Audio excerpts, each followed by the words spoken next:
Alhamdulillahi Rabbil Alamin. Salatu wassalamu ala ashrafil anbiya'i wal mursalin Sayyidina Muhammadin wa ala alihi wa sahbihi ajma'in.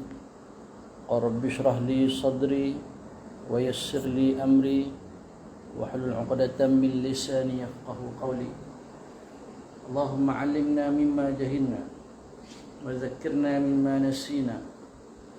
Allahumma faqihna fid din. Rabbi zidni ilma. Allahumma salli ala sayyidina Muhammadin wa ala alihi wa sahbihi ajma'in. Amma ba'd. Alhamdulillah, alhamdulillah. Tuan-tuan, puan-puan, semua jemaah surau An-Nur Bandar Puteri Kelang, syukur kita kehadrat Allah Subhanahu wa taala kerana dengan taufik hidayah, inayah daripada Allah Ta'ala, pada malam ini sekali lagi dapat kita menyambung kuliah bulanan kita, mana kita membaca kitab tafsiran ayat-ayat Ya ayyuhalladzina amanu. Mudah-mudahan Allah Subhanahu wa taala memberikan kesihatan kepada kita. Moga-moga Allah Ta'ala memberi taufik hidayah kepada kita agar kita dapat istiqamah mentaati segala perintah Allah Ta'ala dan meninggalkan segala larangan Allah Ta'ala dan mengikut sunnah baginda Rasulullah sallallahu alaihi wasallam.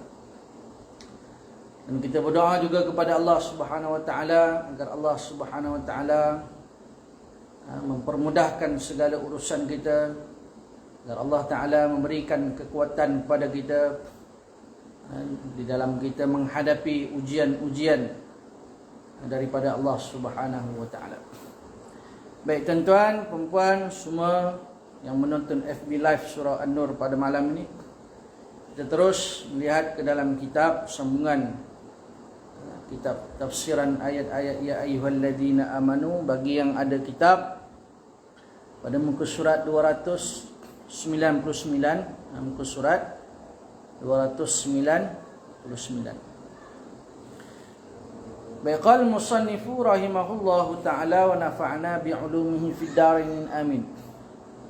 Berkata pengarang kitab, moga-moga apa yang kita baca, apa yang kita belajar pada malam ini memberi manfaat kepada kita di dunia dan di akhirat. Amin ya rabbal alamin. Berkata pengarang kitab, ketiga, setelah selesai amal perbuatan, kesabaran juga diperlukan ketika selesai melakukan satu amalan, yakni sabar untuk tidak menyebarkan amalnya riak dan sum'ah, menampakkan demi menunjuk atau riak, sabar dari memandang kepadanya dengan pandangan takjub, dan dari segala perkara yang boleh merosakkan pahala amalnya atau menghapuskan kesannya, sebagaimana firman Allah SWT yang berbunyi, Ya ayyuhalladzina amanu ati'ullaha wa ati'ur rasul wa la tubtilu a'malakum. Wahai orang-orang yang beriman, taatlah kamu kepada Allah dan taatlah kepada Rasul Allah, dan janganlah kamu membatalkan amal-amal kamu. Surah Muhammad ayat 33. Tuan-tuan puan-puan yang dirahmati oleh Allah SWT, kata pengarang kitab, setelah kita selesaikan melakukan ibadah, melakukan amal soleh, maka setelah selesai amal soleh yang kita lakukan, maka kesabaran juga perlu. Perlu ketika mana kita dah selesai melakukan satu ibadah, perlu kepada kesabaran. Yakni apa? Kesabaran yang diperlukan selepas kita melakukan amal soleh, amal ibadah, kita dah selesai buat amal ibadah, diperlukan kesabaran. Kesabaran apa yang diperlukan selepas kita dah selesai buat ibadah ni? Iaitu kesabaran, kita sabar, kita tidak menyebarkan amal itu. Maknanya kita tidak ada sifat riak dan tidak ada sifat sum'ah. Lepas sembahyang, lepas dah baca Quran, lepas dah buat apa jua ibadah, apa jua amal soleh, setelah mana kita selesai buat, maka kita kena sabar.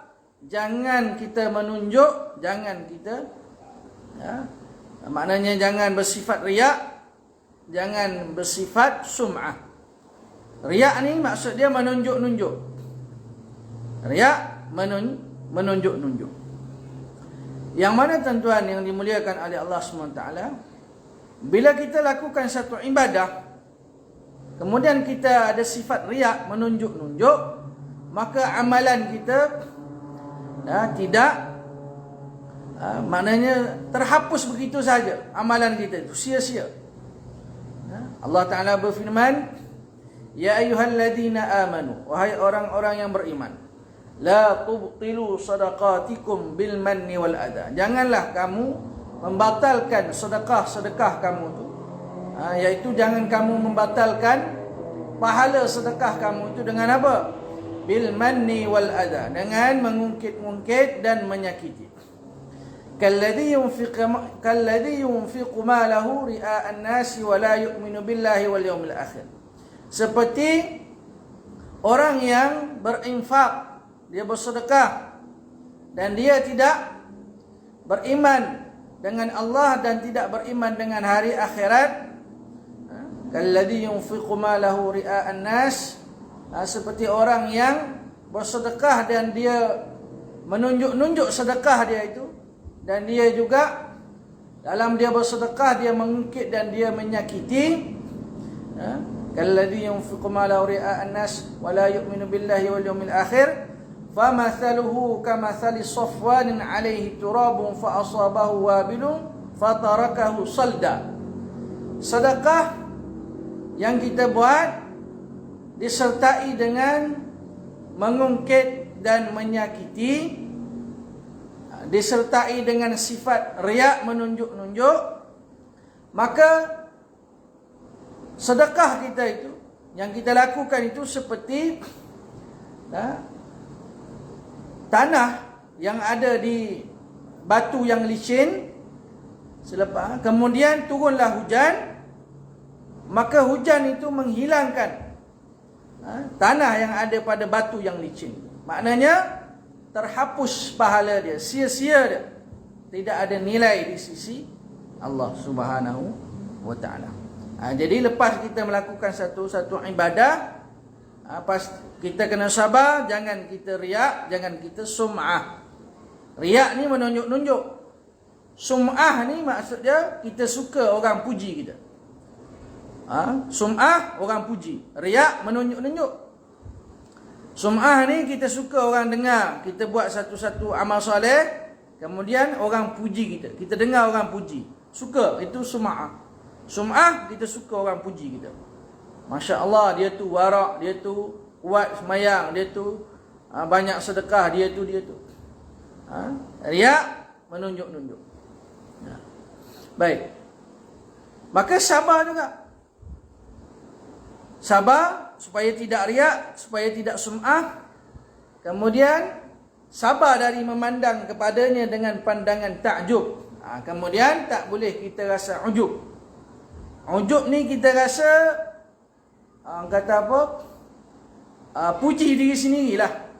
Contoh kita berdiri depan cermin tu, kita tengok muka kita, Masya Allah, saya ni Masya Allah, orangnya warak, saya ni orang soleh, saya ni pergi ke surau masjid, saya ni jaga salat, saya ni baca Quran.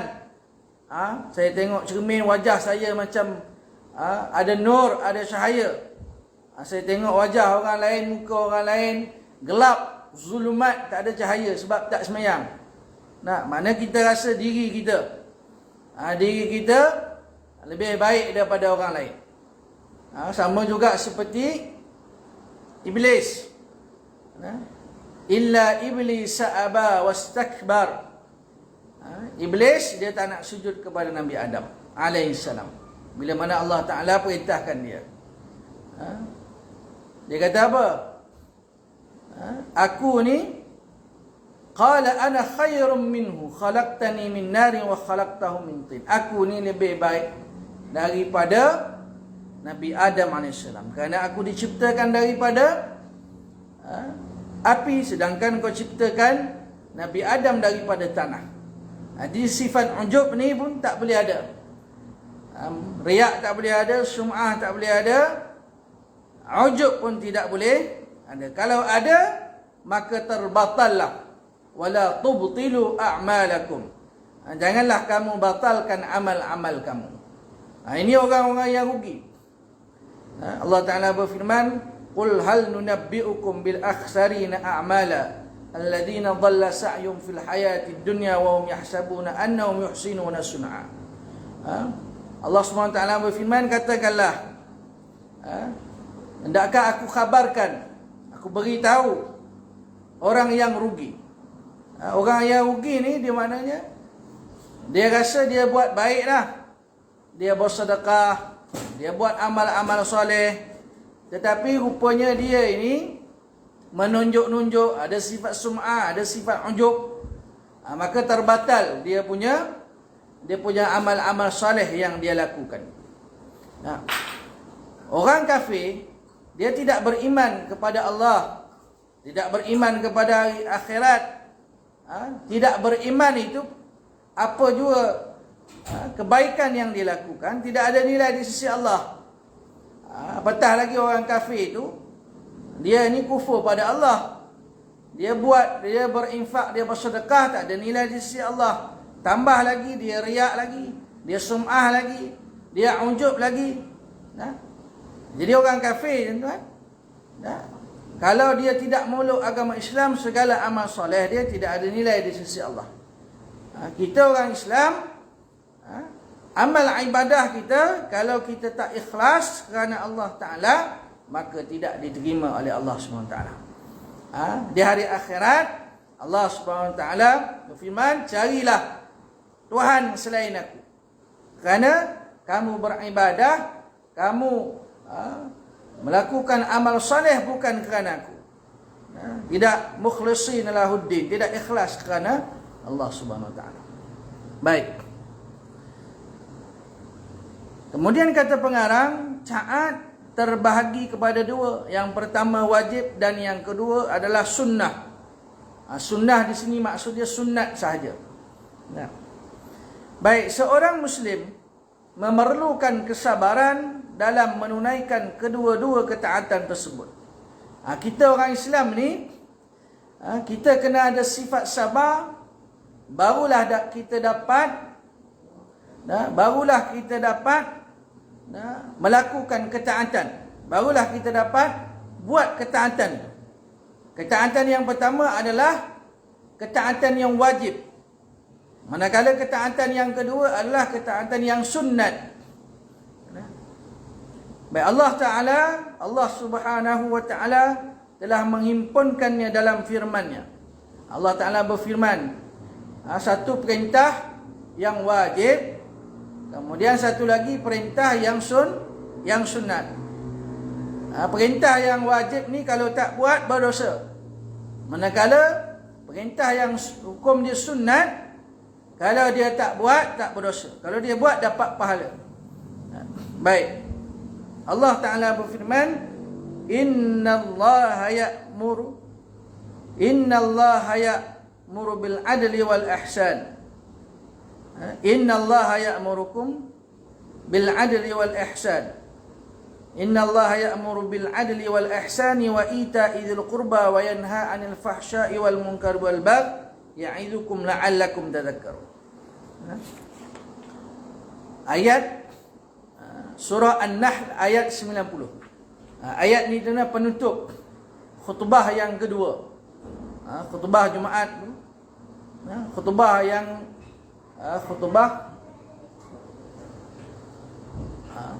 khutbah yang kedua lah, penutup.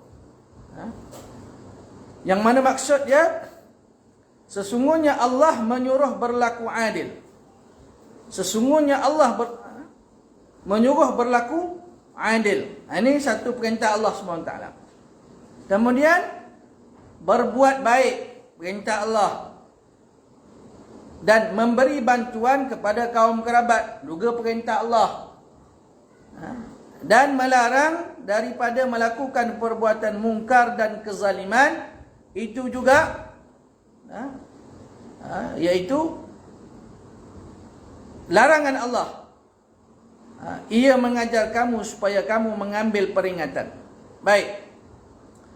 Dalam ayat ini, perintah Allah yang hukum dia wajib apa dia?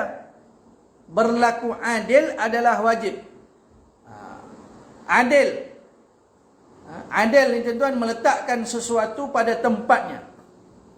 Alhamdulillah, syukur kepada Allah, kita dengan izin Allah Subhanahu wa taala kita dah dapat Perdana Menteri yang baru. Allah yang memberikan kekuasaan. Qulillahumma malikal mulki tu'til mulka man tasha wa tanzi'ul mulka mimman tasha wa tu'izzu man tasha wa tudhillu man tasha biyadikal khairu innaka ala kulli syai'in qadir.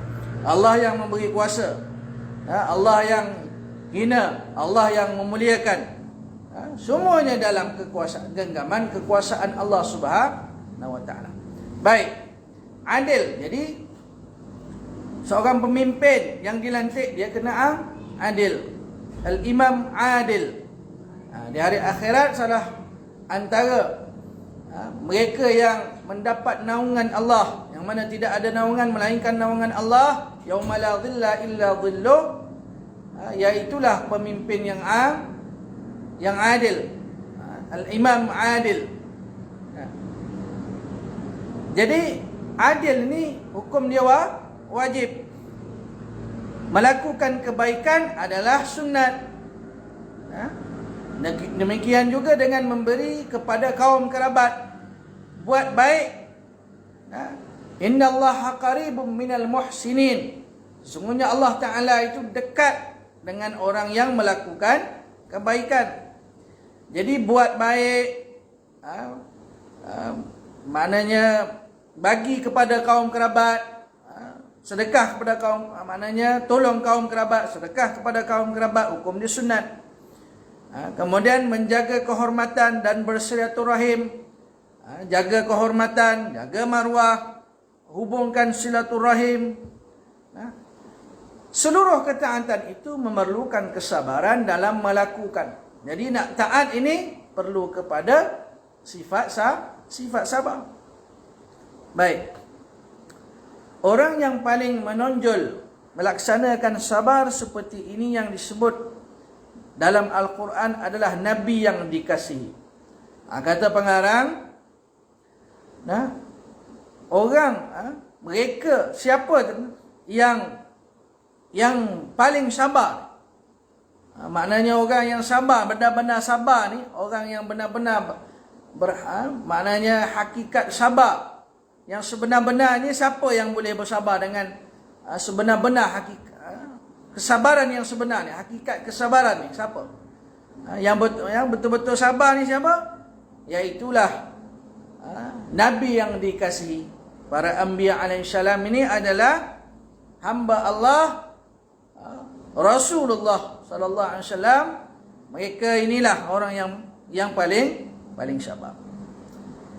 Ibrahim alaihissalam dan anaknya disembelih, Ismail alaihissalam, kedua-duanya telah pasrah terhadap perintah Allah Subhanahu wa taala kerana sabar dan taat kepada Allah. Baik, kisah Nabi Ibrahim alaihissalam dan Nabi Ismail alaihissalam.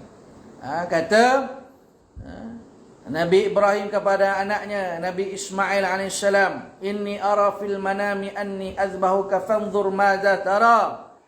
Wahai anak, inni ara fil manam, aku melihat dalam mimpiku, azbahuka fanzur madza tara, aku menyembelih kamu, apa pendapat kamu? Jawab anaknya Nabi Ismail alaihissalam, qala ya abati fa'al ma tu'mar satajiduni insyaallahu minas sabirin. Kata Nabi Ismail AS, buatlah seperti mana yang diperintahkan oleh Allah Ta'ala. InsyaAllahu minas sabirin. InsyaAllah kita ini termasuk orang-orang yang sabar.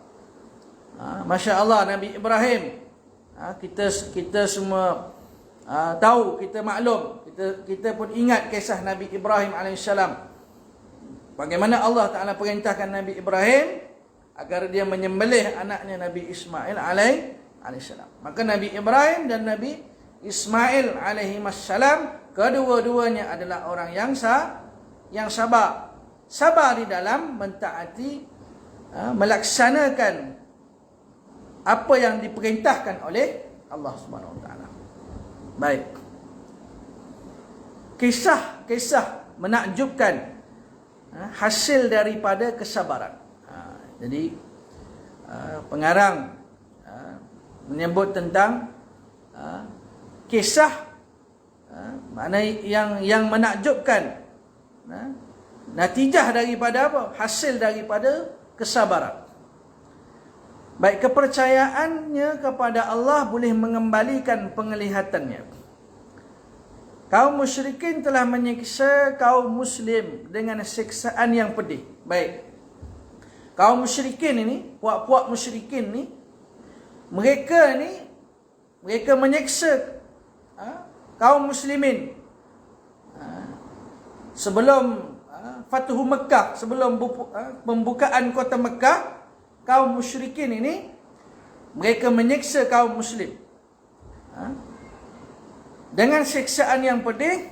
Mereka menyiksa kaum muslimin, baik lelaki ataupun wanita. Puak musyrikin ini dia seksa kaum muslimin, lelaki perempuan, dua-dua dia seksa.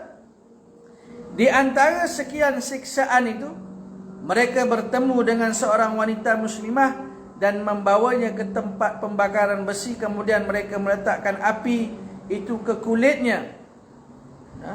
Antara siksaan kaum musyrikin kepada kaum muslimin, seorang wanita muslimah dibawa ke tempat bakar besi, kemudian diletakkan api itu pada kulit wanita, pada kulit muslimah, dan memanggil kanak-kanak mencungkil mata muslimah itu.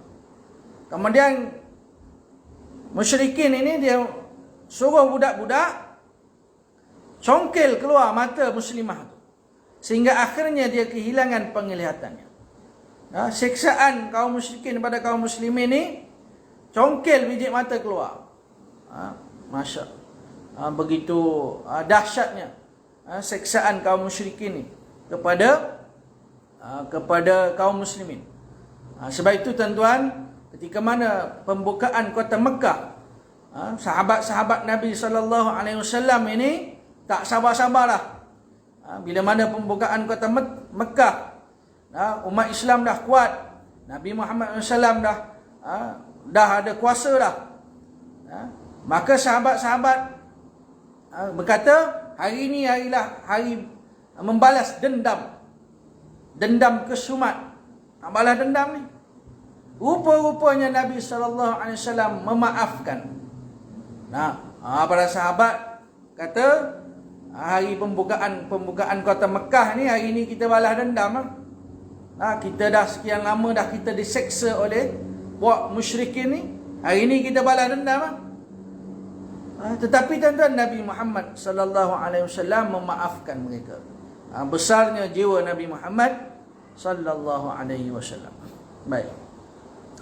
Di antara wanita yang merasakan siksaan seperti ini adalah Zunairah, hamba milik Umar Al-Khattab radhiyallahu anhu. Ada wanita yang diseksa oleh kaum musyrikin ini, wanita yang bernama Zunairah. Yang mana Zunairah ni adalah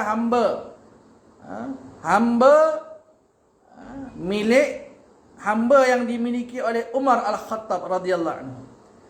Yang mana kaum Quraisy bertubi-tubi menyeksanya. Kaum Quraisy ni, puak musyrikin, puak Quraisy ni, dia seksa sahabiah yang bernama Zunairah ni, ketika penglihatannya telah hilang, dia seksa, congkel biji mata keluar ni, kaum musyrikin berkata, berhala Lata dan Uzza lah yang menghilangkan penglihatannya. Zunairah membalas perkataan mereka, demi Allah, tidaklah demikian halnya. Lata dan Uzza tidak mengetahui siapa pun yang menyembah kedua-duanya. Akan tapi ini adalah perintah dari langit. Allah Maha Kuasa untuk mengembalikan penglihatanku. Jadi tuan-tuan, kaum Quraisy ni, puak musyrikin ini, dia duk kata tentang dia punya Tuhan berhala dia, Lata dan Uzza. Kerana mereka nak kaum muslimin ni keluar daripada Islam, murtad, tinggalkan Islam. Sebab itu mereka seksa kaum muslimin ini.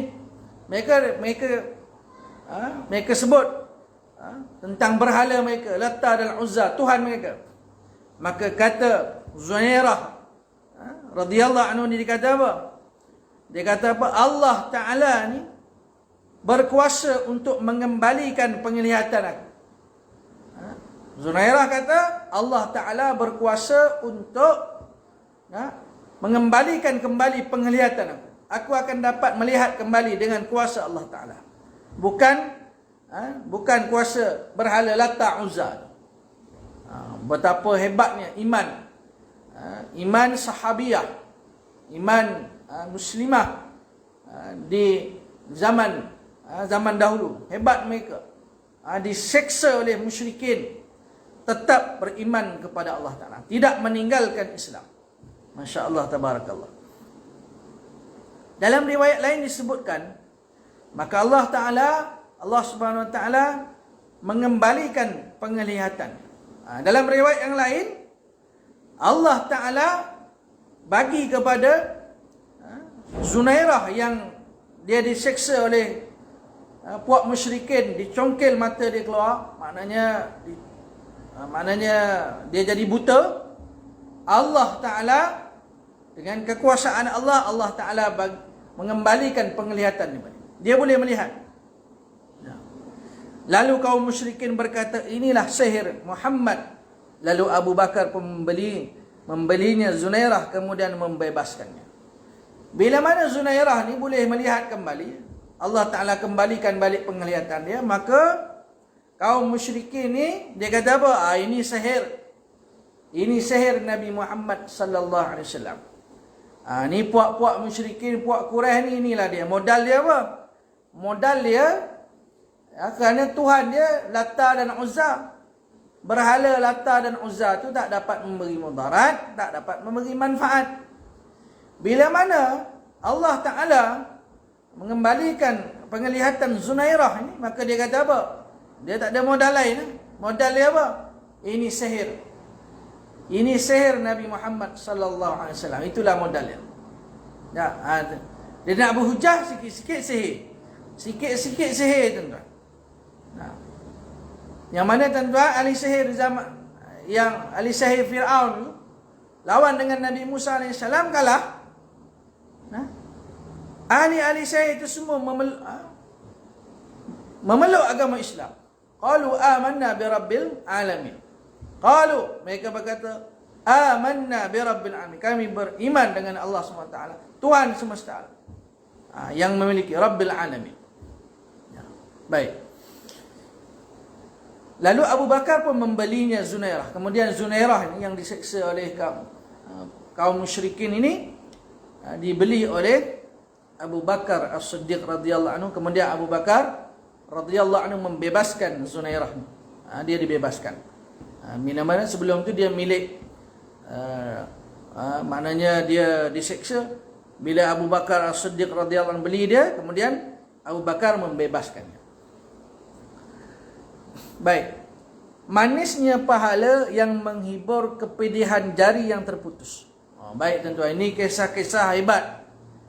Kisah-kisah tuan-tuan bagaimana mereka, kaum muslimin, kaum muslimin di zaman Nabi Muhammad sallallahu alaihi wasallam ni, mereka ni diseksa oleh kaum musyrikin. Ada yang dicongkil mata dia, ada yang dipotong jarinya. Dia tetap merasa kemanisan. Manisnya pahala yang menghibur. Kesabaran ini, dia rasa disebabkan dia sabar, dia rasa manis, menghiburkan diri dia, walaupun jari dia dipotong, walaupun mata dia dicongkil. Ini adalah kisah isteri Fat al-Musili. Kisah tuan-tuan, isteri kepada Fat al-Musili yang terputus jari-jarinya, maka dia pun ketawa. Ada seorang perempuan, jari dia putus.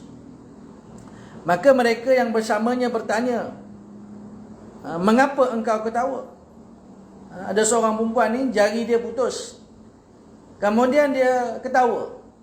Jadi orang tanya kepada dia, kenapa kamu ketawa? Padahal jari-jarimu terputus. Kenapa kamu ketawa sedangkan jari kamu ni putus? Putus jari ni sakit. Kenapa kamu ketawa? Dia menjawab, aku jawab pertanyaanmu sesuai dengan kemampuan akalmu. Manisnya pahala telah menghiburku dari pedih jari yang terputus. Allah, tuan-tuan. Dia memikirkan, dia ingat bahawa pahala, ganjaran pahala daripada Allah Subhanahu Wa Taala itu, dia rasa manisnya pahala itu. Dia memikirkan keredaan Allah, kurniaan daripada Allah, pahala yang dia akan dapat, maka menghiburkan hati dia, sehingga kan tuan-tuan, menghiburkan hati dia walaupun jari dia terputus. Jari terputus, dia tetap tersenyum, dia tetap ketawa bila mana dia memikirkan betapa manisnya beriman kepada Allah. Dia bakal mendapat ganjaran yang besar daripada Allah Ta'ala disebabkan kesabaran dia walaupun jari dia putus. Jadi walaupun jari dia putus, dia reda, dia sabar, maka kesabaran, reda dia kepada Allah itu menghiburkan hati dia. Masya Allah, tabarakallah. Sehingga jari putus pun dia masih tersenyum. Kita tuan-tuan berjalan tersepak, tersadung ke tersepak tuan-tuan. Berdarah ibu jari tuan-tuan. Kita sumpah seranah tuan-tuan. Siapa pergi letak batu, siapa yang macam-macam lah tuan-tuan. Kita tak sabar. Jadi mereka yang kesabaran dia Masya Allah, reda dia dengan ketentuan daripada Allah, ujian daripada Allah, walaupun jari terputus, tetap tersenyum, tetap ketawa. Jadi tuan-tuan yang dimuliakan oleh Allah, kita bacalah, kita dengar kisah-kisah mereka yang hebat-hebat, bagaimana keimanan mereka, kesabaran mereka ni. Mudah-mudahan kita dapat mengambil pengajaran, jadikan ikhtibar. Moga kita juga dapat menjadi orang yang sabar. Baik, Ibnu Al-Qayyim berkata, kisah ini mengisyaratkan bahawa kemampuan akalnya, kisah ini mengisyaratkan bahawa kemampuan akalnya tidak dapat menanggung apa yang lebih dari keadaan ini. Di antara perhatian dari zat yang menguji dan menyaksikan sebaik-baik pilihan kepada wanita tersebut dalam cubaan itu, dan kenikmatan yang dirasakan wanita tersebut dengan bersyukur kepadanya, redha terhadap cubaan yang diberikannya, dan membalas apa yang datang darinya dengan pujian syukur, sebagaimana dikatakan dalam bait, jika dia mencumuhku kerana mendapat keburukan dariku, sungguh mengembirakanku jika aku terlintas di benakmu. Jadi tuan-tuan yang dimuliakan oleh Allah Subhanahu Wa Taala, ini tuan-tuan hebatnya sifat sabar, sifat redha kepada Allah Subhanahu Wa Taala. Baik, ketetapan qada Allah bagiku lebih baik daripada penglihatanku. Ketika Sa'ad bin Abi Waqqas radhiyallahu anhu datang ke Mekah, dia dalam keadaan buta. Seorang sahabat Nabi sallallahu alaihi wasallam bernama Sa'ad bin Abi Waqqas radhiyallahu anhu. Ketika mana dia datang ke Mekah, dalam keadaan dia buta. Dia buta, dia tak dapat, maknanya dia tak dalam keadaan buta. Ramai orang yang pergi kepadanya sambil memintanya agar berdoa untuknya, kerana Sa'ad sering dikabulkan doanya. Jadi Tuan Sa'ad bin Abi Waqqas ni, orang pergi kepada dia, kerana apa? Kerana Sa'ad bin Abi Waqqas ni bila mana dia berdoa, dikabulkan oleh Allah SWT. Maka dia pun berdoa untuk ini dan untuk itu. Jadi bila mana orang datang kepada Sa'ad bin Abi Waqqas radhiyallahu anhu, dan dia seorang yang buta, dia dalam keadaan buta, orang minta, wahai Sa'ad, tolong doakan untuk saya. Ada orang minta itu, ada orang minta ini. Jadi Sa'ad bin Abi Waqqas radhiyallahu anhu mendoakan, dan dikabulkan doa Sa'ad bin Abi Waqqas. Abdullah bin As-Sa'id berkata, aku pergi kepadanya ketika aku masih muda dan kami saling berkenalan. Kemudian aku berkata kepadanya, engkau telah berdoa untuk orang ramai dan dikabulkan. Seorang bernama Abdullah, dia kata kepada Sa'ad bin Abi Waqqas, dia kata, engkau ni, orang datang kepada kamu, minta kamu doakan itu, minta kamu doakan ini, macam-macam hajat orang, kamu doakan, Allah Ta'ala kabulkan doa kamu. Maka jika engkau berdoa untuk dirimu sendiri, maka Allah SWT akan mengembalikan penglihatanmu. Jadi Abdullah ni kata kepada Sa'ad, wahai Sa'ad, kamu ni, doa kamu dikabulkan oleh Allah Ta'ala. Orang datang kepada kamu, minta kamu doakan untuk orang tersebut, hajat-hajat yang dihajati oleh orang tersebut dikabulkan oleh Allah Ta'ala. Kenapa kamu tak doa untuk diri kamu? Kamu doa kepada Allah agar Allah mengembalikan penglihatan kamu. Kamu kan buta. Sa'ad pun tersenyum dan berkata, wahai anakku, ketetapan Allah Subhanahu wa Ta'ala bagiku lebih baik daripada penglihatanku. Jadi bila mana Abdullah kata kepada Sa'ad, doa kamu dimakbulkan oleh Allah. Orang datang kepada kamu, minta kamu doakan, kamu berdoa agar hajat orang tu dikabulkan, Allah kabulkan. Kenapa kamu tak doa untuk diri kamu?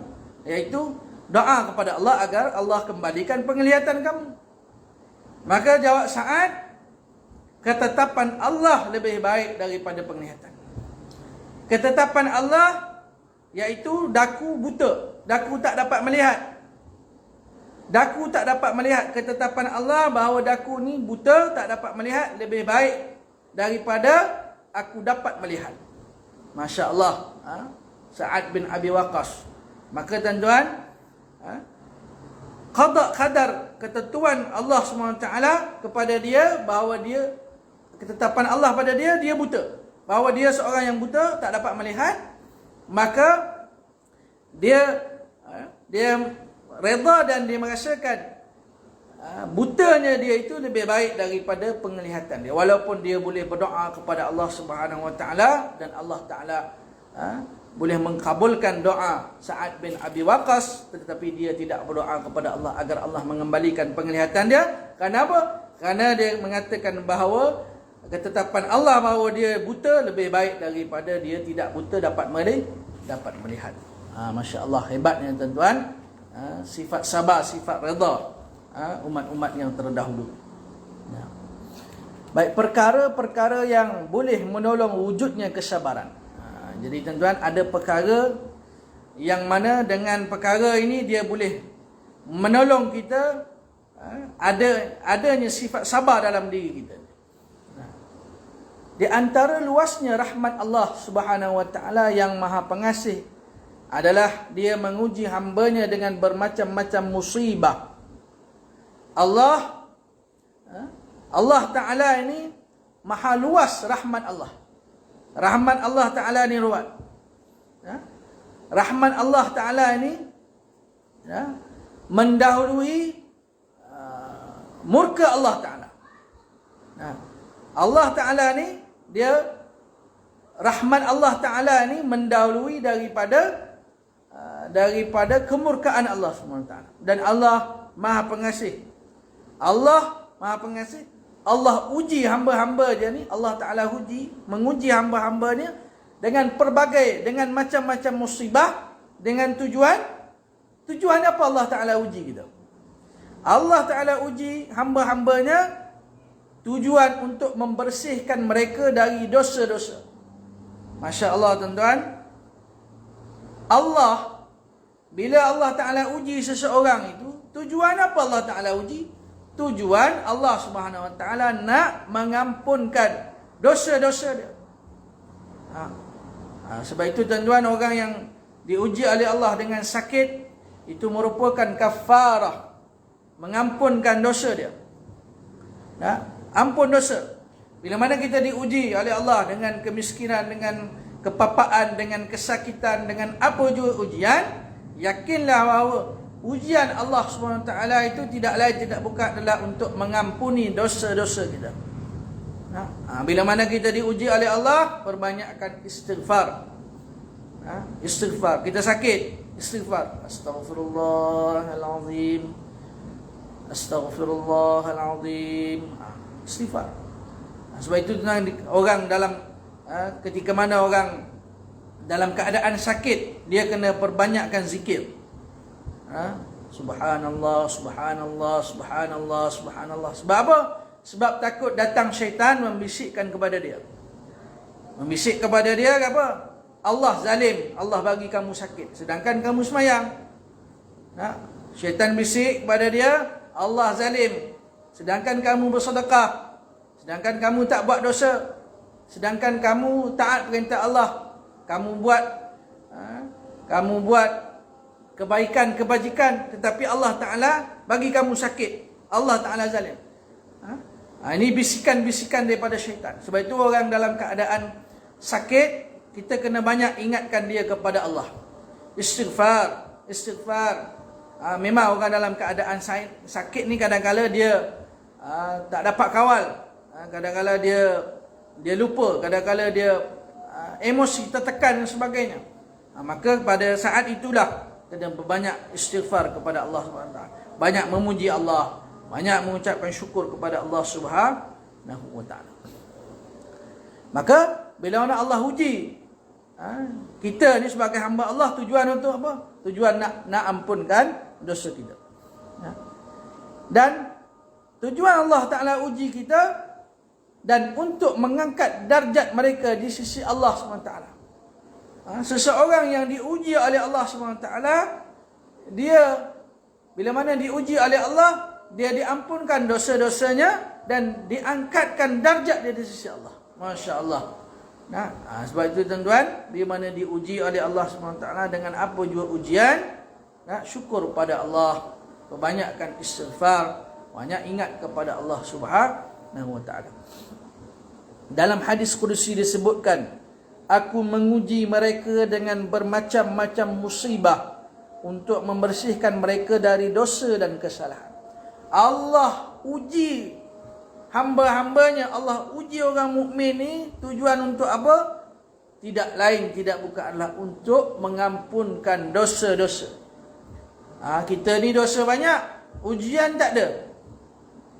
Jangan pula tuan-tuan elok-elok sihat ni tuan-tuan, jangan pula doa, ya Allah bagilah aku kesakitan ya Allah. Jangan pula, ya Allah bagilah aku sakit ya Allah. Aku sihat ya Allah, bagilah aku sakit. Jangan pula minta. Kerana dalam doa kita minta wa'afiyatan fil jasad, dan wa'afiyatan fil jasad, ya Allah berilah afiat, kesihatan pada tubuh badan. Kalau kita sihat tak perlu kita minta sakit. Kalau kita ada duit, tak perlu kita minta, ya Allah bagilah ada aku miskin. Tak perlulah. Tapi ketika mana Allah uji, bila mana Allah nak menguji kita, pada ketika itu, saat itulah kita bersabar, redha dengan ketentuan Allah Subhanahu Wa Taala. Baik. Kemudian tuan-tuan,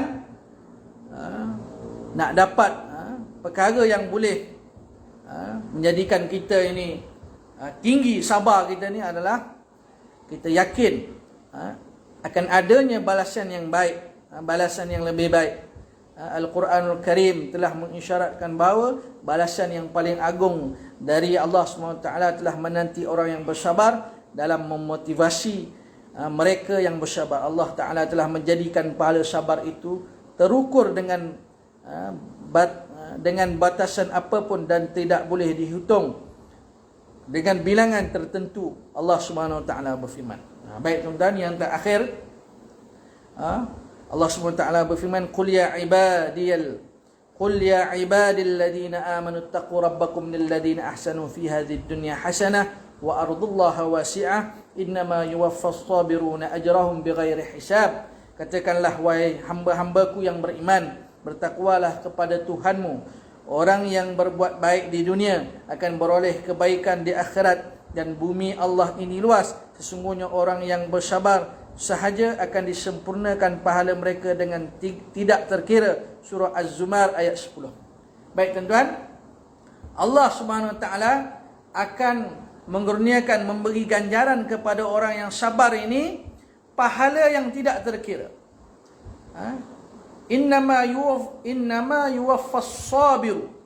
Allah Subhanahu Wa Taala akan sempurnakan, akan memberi ganjaran, sempurnakan ganjaran bagi orang yang bersabar ni. Ganjaran yang banyak mana? Ajrahum bighairi hisab. Pahala yang tidak terkira. Masya Allah tuan-tuan. Hebatnya sifat sabar ni, besarnya ganjaran pahala orang yang bersabar, sehingga Allah SWT berfirman, ganjaran Allah SWT akan sempurnakan, akan berikan ganjaran pahala kepada orang yang bersabar ini, iaitu pahala dia apa? Pahala tidak terkira, bighairi hisab. Tak terkira banyak mana tu? Bighairi hisab ni maknanya tidak terkira. Kalau tak terkira banyak betul lah. Tak boleh nak bilang, tak boleh nak hitung. Banyak mana pahala yang Allah Ta'ala akan berikan kepada orang yang bersabar bila mana diuji oleh Allah Subhanahu Wa Ta'ala. Baik, tuan-tuan, perempuan, semua yang menonton FB Live Surah An-Nur pada malam ni, cukuplah sekadar tu kuliah live kita pada malam ni, iaitu kita membicarakan tentang tentang bila mana kita melakukan ibadah, jangan ada riak, jangan ada sum'ah, jangan ada ujub. Kemudian jangan kita membatalkan amal-amal kita sehingga kan amalan-amalan kita itu menjadi sia-sia, tidak diterima oleh Allah Subhanahu Wa Taala. Kemudian tentang kesabaran, mudah-mudahan apa yang dapat saya kongsikan dengan tuan-tuan perempuan pada malam ini, ianya dapat memberi manfaat kepada tuan-tuan yang mendengar, kepada saya. Mudah-mudahan Allah SWT memberikan kefahaman kepada kita, dan moga Allah SWT memberikan kekuatan, taufik dan hidayah kepada kita, kita terus berusaha untuk menjadi hamba Allah yang benar-benar bertakwa kepada Allah SWT, dan kita berbanyakkan istighfar kepada Allah SWT di atas segala dosa-dosa yang telah kita lakukan. Moga-moga Allah SWT membimbing kita. Moga-moga Allah SWT sentiasa membimbing kita ke jalan yang diredai oleh Allah Subhanahu Wa Taala. Jadi sebelum saya tutup kuliah saya pada malam ini, saya nak ucapkan terima kasih kepada seluruh saf kepimpinan Surau An-Nur Bandar Puteri Klang, yang memberi peluang pada saya untuk terus menyambung kuliah bulanan saya secara live. Dan terima kasih juga kepada semua yang menonton FB Live pada malam ini. Moga-moga kita semua dirahmati oleh Allah Subhanahu Wa Taala. Salah dan silap datang daripada diri saya. Yang baik itu semua datang daripada Allah Subhanahu Wa Taala. Wallahu alam. Aqulu qawli hadza wa astaghfirullahal azim wa li wa lakum. Wassalamu alaikum warahmatullahi taala wabarakatuh.